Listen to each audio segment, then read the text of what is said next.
মান সান্না ফিল ইসলামে সুন্নাতান হাসানাতান ফালাহু আজরুহা ওয়া আজরু মান আমিলা বিহা বাদাহু মিন গায়রি আইয়ানকুসা মিন উজুরিহিম শাইউন ওয়া মান সান্না ফিল ইসলামে সুন্নাতান সাইয়্যাতান কানা আলাইহি বিজরুহা ওয়া বিজরু মান আমিলা বিহা মিন বাদিহি মিন গায়রি আইয়ানকুসা মিন আওজারিহিম শাইউন রাওয়াহু মুসলিম।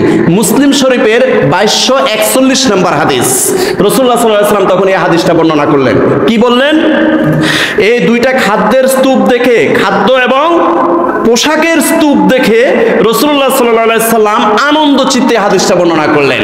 মান সান্না ফিল ইসলামে সুন্নাতান হাসানাতান, কোন একজন মুমিন মুসলমান যদি একটা ভালো প্রথা আবিষ্কার করে, ভালো নিয়ম কানুন প্রথা, ভালো সুন্নত তরিকা যদি আবিষ্কার করে, সুন্দর ইসলামের কল্যাণে কোন প্রথা যদি আবিষ্কার করে, মান সান্না ফিল ইসলামে সুন্নাতান হাসানাতান ফালাহু আজরুহা ও আজরু মান আমিলা বিহা বাদাহু মিন গায়রি আইয়ানকুসা মিন উজুরিহিম শাইউন।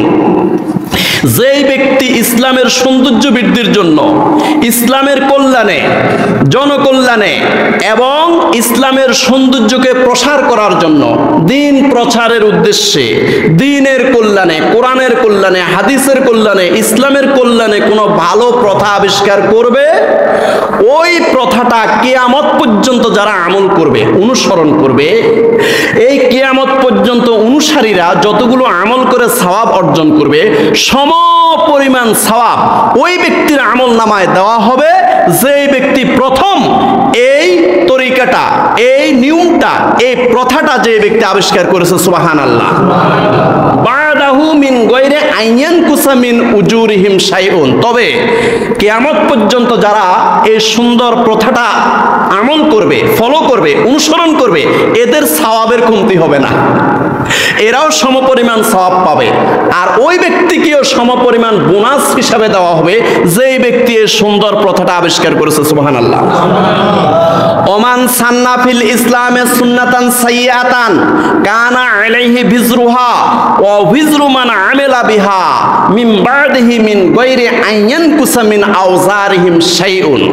এবার রাসূলুল্লাহ সাল্লাল্লাহু আলাইহি ওয়াসাল্লাম বলেন যে কেউ যদি দ্বীনের মধ্যে কোনো একটা খারাপ প্রথা আবিষ্কার করে, ইসলামের মধ্যে কোনো একটা নিকৃষ্ট প্রথা আবিষ্কার করে, যে নিকৃষ্ট প্রথাটার কারণে ইসলামের ক্ষতি হয়েছে, দ্বীনের ক্ষতি হয়েছে, কোরআনের ক্ষতি হয়েছে, হাদিসের ক্ষতি হয়েছে এবং আল্লাহর নবীর দাঁত ভাঙ্গা ইসলামের ক্ষতি হয়েছে, আল্লাহর নবীর রক্ত ঝরা ইসলাম, তায়েফের ময়দানে, উহুদের ময়দানে রক্ত ঝরা ইসলামের ক্ষতি হয়েছে, আমাদের দয়াল নবী মুহাম্মদ রাসূলুল্লাহ সাল্লাল্লাহু আলাইহি ওয়াসাল্লামের আদর্শের ক্ষতি হয়েছে।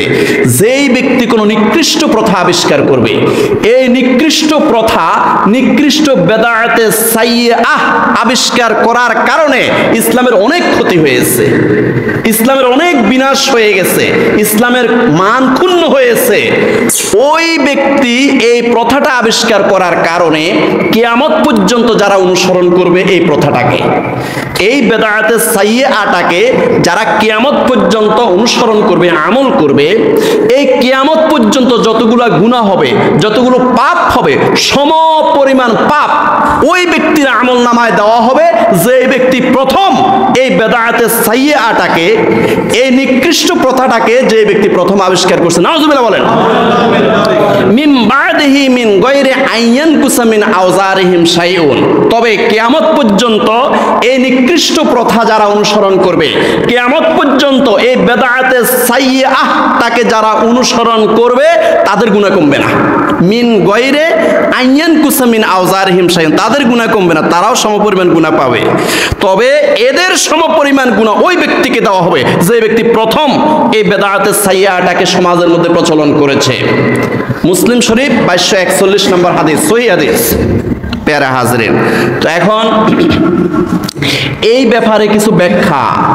এই ব্যাখ্যাটা হলো যে ইসলামের সৌন্দর্য বৃদ্ধির জন্য, ইসলামের কল্যাণে, ইসলাম প্রসারের জন্য আমরা এই মসজিদের মধ্যে সৌন্দর্যমণ্ডিত করেছি, মসজিদটাকে সৌন্দর্যমণ্ডিত করেছি। আমরা এই মসজিদের মধ্যে টাইলস লাগিয়েছি এবং অনেক অনেক দূরের মানুষেরাও যেন সুন্দরভাবে কোরআনের কথাগুলো শুনতে পারে আমরা মাইক লাগিয়েছি। এটা ইসলামের ক্ষতির জন্য না কল্যাণের জন্য? এটা হলো সুন্নাতান হাসানাতান, সুন্দর প্রথা, ভালো প্রথা, ইসলামের কল্যাণে আমরা কাজে লাগিয়েছি। আর ইসলামের ক্ষতি যে সমস্ত বিষয়ে হয় সেই বিষয়গুলো আমাদের জানতে হবে। সেই বিষয়গুলো হলো যে আমরা যদি বাদ্য বাজিয়ে, একদম ঢোল তবলা হারমোনিয়াম বাজিয়ে যদি আমরা জিকির করি, তাহলে হিন্দুরাও তাদের ইবাদত করে, তাদের উপাসনা করে ঢোল বাদ্য বাজাইয়া। আর আমরাও যদি ঢোল বাদ্য বাজাইয়া যদি জিকির করি, তাহলে হিন্দুদের সাথে কি মিল হয়ে গেছে না? এবার আর কথা কয় না, মিল হয়ে গেছে না? এটাই হলো বেদাতে সাইয়্যা, এটাই হলো নিকৃষ্ট প্রথা। যেই ব্যক্তি এটা আবিষ্কার করেছে, কিয়ামত পর্যন্ত তার আমলনামার মধ্যে গুনাহটা যাইতে থাকবে। প্যারে হাজরেন, এরপরে আমরা যদি দুরূদ শরীফ এবং নাতে রাসূল সাল্লাল্লাহু আলাইহি ওয়াসাল্লাম যদি আমরা গান বাদ্য করে, বাদ্য বাজাইয়া যদি আমরা দুরূদ শরীফ পড়ি এবং বাদ্য বাজিয়ে যদি আমরা নাতে রাসূল সাল্লাল্লাহু আলাইহি ওয়াসাল্লাম পাঠ করি, এটাও বেদাতে সাইয়্যা, এটাও মারাত্মক গুনাহ এবং পাপ। কিয়ামত পর্যন্ত গুনাহটা কবরে যাইতে থাকবে। এরপরে আমরা কবর জিয়ারত করা সুন্নত। এই কবরের মধ্যে আমরা যদি একদম বিল্ডিং বানিয়ে আগরবাতি মোমবাতি দিয়া একদম সুসজ্জিত করে সেখানে সেজদার ব্যবস্থা করি, সেখানে যদি আমরা ওই কবরটাকে আমরা তাওয়াফ করি, সেখানে যদি কবরের বাসিন্দাদের কাছে আমরা কিছু চাই, একমাত্র দিতে পারে একজন। আপনার সকল মনের আশা আকাঙ্ক্ষা মাকাসাদ একজনে দিতে পারে, তিনি কে? কিন্তু আমরা যদি ওই কবরের বাসিন্দার কাছে চাওয়ার ব্যবস্থা করি, এটা হলো বিদআতে সাইয়্যা।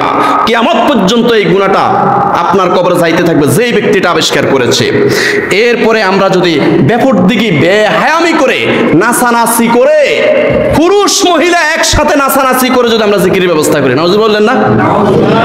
পুরুষ মহিলা একসাথে যদি আমরা নাচানাচি করে, ফালাফালি করে যদি আমরা দুরুদের ব্যবস্থা করি, জিকিরের ব্যবস্থা করি, এটাও বিদআতে সাইয়্যা। যেই ব্যক্তি প্রথম আবিষ্কার করবে, তার আমলনামার মধ্যে কিয়ামত পর্যন্ত এই গুনাহটা যাইতে থাকবে।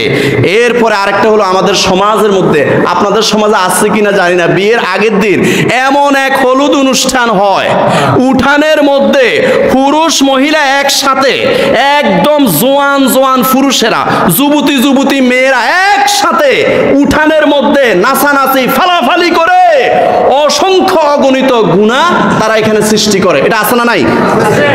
বেদাতে সাইয়্যা, কিয়ামত পর্যন্ত এটার গুনাহ কবরে যাইতে থাকবে।